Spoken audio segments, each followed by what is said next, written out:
Hey everyone, welcome back to my channel. I'm Laura Williams, and today I want to talk to you about taking note of what is taking away from your inner peace and how to stop that, how to change that, like literally on the fly.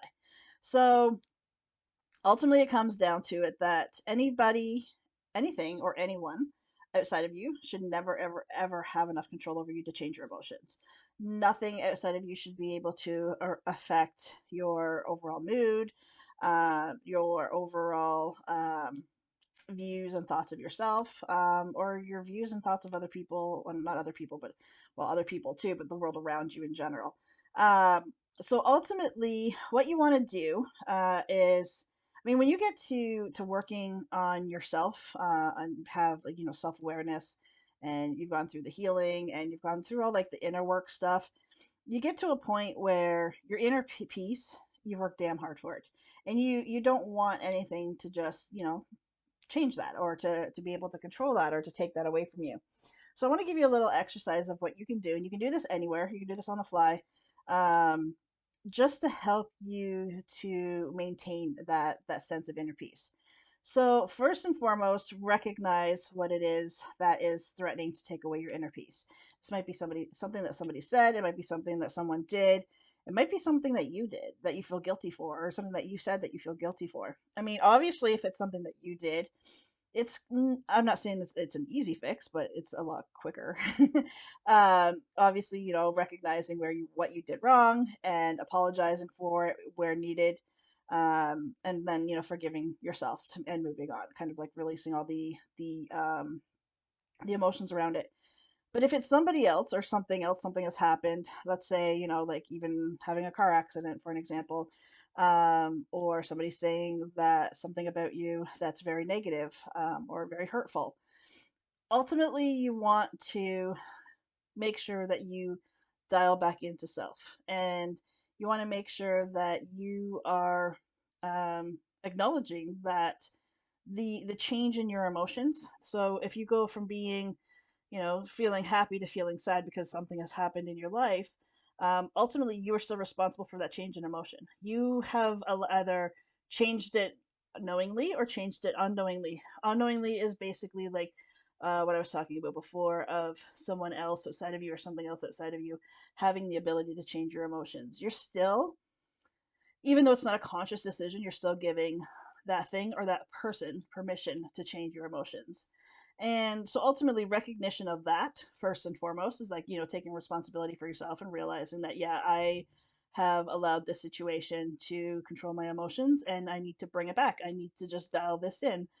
The first question you want to ask yourself is, what exactly am I upset about, angry about, whatever the dominant emotion that you're feeling is? I mean, obviously, if you don't know the dominant emotion, you need to figure that out first. You ask yourself the question of what exactly am I feeling? That word might come up as anger. Okay, so what exactly am I angry about? Go deeper with it, because a lot of the times, anger shows up, even like frustration shows up as frustration and anger when it's not even. That's more of like a surface level emotion. When you start digging deeper into it, it might actually just go into like, I'm angry at myself, or I'm angry at this other person, or this other person hurt me, whatever the case may be. So it's even, let's say for an example, somebody said something negative about you or negative to you, and you're angry about it. Once you get digging into what is the anger, where is it coming from, you might actually realize that you're not so much angry, but you're actually more hurt by, you know, maybe feeling like you were stabbed in the back by somebody that you considered a friend, or even an acquaintance, people that you work with and things like that. If you have any kind of relationship with this person, it may hurt you. It may upset you, make you, like sad that this person has said these things about you or done these things to you, whatever the case may be. And so you want to acknowledge that anger doesn't always show up as, or anger sometimes is an umbrella term for something else that you actually might be feeling. So once you get into figuring out, let's say the anger is showing up as anger, and then you realize through digging deeper that it's actually feelings of being hurt that you're dealing with and not anger. Anger might be there as well, but we want to start at the root cause. We want to start at the root emotion.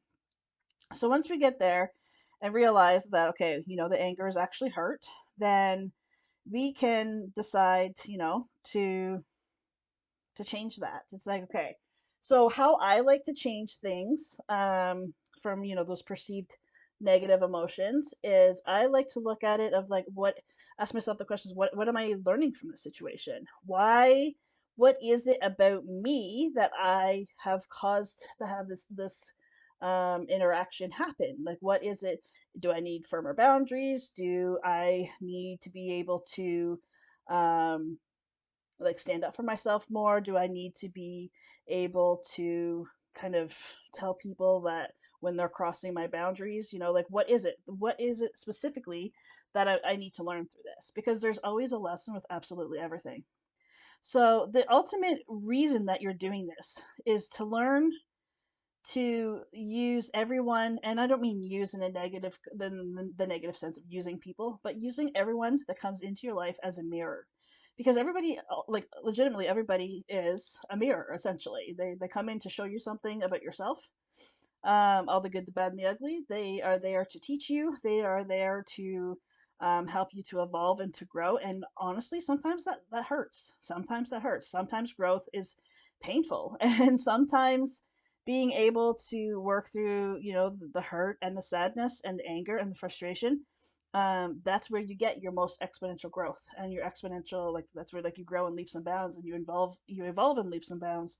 So you don't ever want to leave that kind of a situation, that teachable moment, left unlooked at, because if you do, it's going to show up again, first and foremost. So if you want it to stop, you need to learn the lesson in the moment.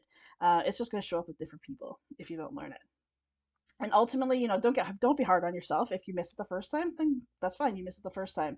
It has to show up in your life maybe two or three times before you actually realize exactly what's going on, and that's fine too. Ultimately, you want to have grace with yourself through this part of it. But when the last step that you want to do after you've realized what the umbrella emotion is, and then what the root cause emotion is, you want to ask yourself the question of, am I choosing to feel this way? Am I choosing to feel this way? That is, in that split second of asking yourself that question, there should be a shift into you taking your power back, because you're realizing that yes, this person might have done A, B, and C to you, but you are choosing to hold on to that emotion, which that's 100% up to you. It's not you're not the cause of it, you're not the reason behind it, but you are choosing to hold on to it. So ultimately, your answer is going to be no, I don't want to hold on to it. So you get to decide, what do I choose to hold on to, or what do I choose to feel? And even if the best thing you can do is just feel nothing about it, just feel neutral about it, that's a lot better than feeling angry or frustrated or sad or hurt. Neutral is neutral. Neutrals, I mean, that's kind of like ground zero. That's If that's the best that you can do, then that's fine. You don't have to be happy about it. You don't have to be, use it to help feel your inner peace or anything like that. I mean, obviously, as the more you go through with this work, the more you will actually be able to learn to use those negative emotions to really lift you up. But just at the very basic beginner, like core beginner of what I'm talking about in this video, is just kind of the beginner aspect of learning to look at the emotion that's showing up to you, the feelings that you're having around it, and recognizing that your feelings are not facts. Your feelings, yes, they're real, yes, they're valid. You're allowed to feel them, but they are not showing you an absolute truth. They're not. Just the same as how I was explaining about anger being, in most cases, an umbrella, emotion. If anger was a fact, we wouldn't be able to go deeper with it. That would be it. That would be, you know, and the truth of it too is, say, even if the hurt was a fact, it's allowing you to recognize that in the places that you're hurt, it's allowing you to recognize where you need to heal. That's it. And even that is not a fact. A fact is something that can't be changed. Your emotions, your feelings can be changed. So although as you're feeling them, yes, they are very, very valid. I'm not trying to invalidate anybody's feelings, because that's the complete opposite of what I'm about. They are valid in those moments, but they can also be changed. So there's no way your feelings are facts, and essentially the message that I want to share today, of recognizing how you actually can take your power back through those perceived negative emotions, and actually take what you once seen as a negative emotion and be able to switch it into something that's going to help you grow and evolve. Yes, like I said, growing, evolving, it can be hurtful. Yes, it can be very uncomfortable to sit with those emotions that feel heavy to you, but no, it's not the end of the world. So I urge you to look at some situations as they're coming up for you and recognizing where you have the control to be able to switch the feeling around it, to be able to bring yourself back to that sense of inner peace, and essentially stop letting other people outside of yourself have that kind of control over you. Like I said at the beginning, if they have that much control over that they can change your emotions, they have way too much power over you. All right, that is it for this week. I'll see you guys back here next week. Until then, take care. Bye for now.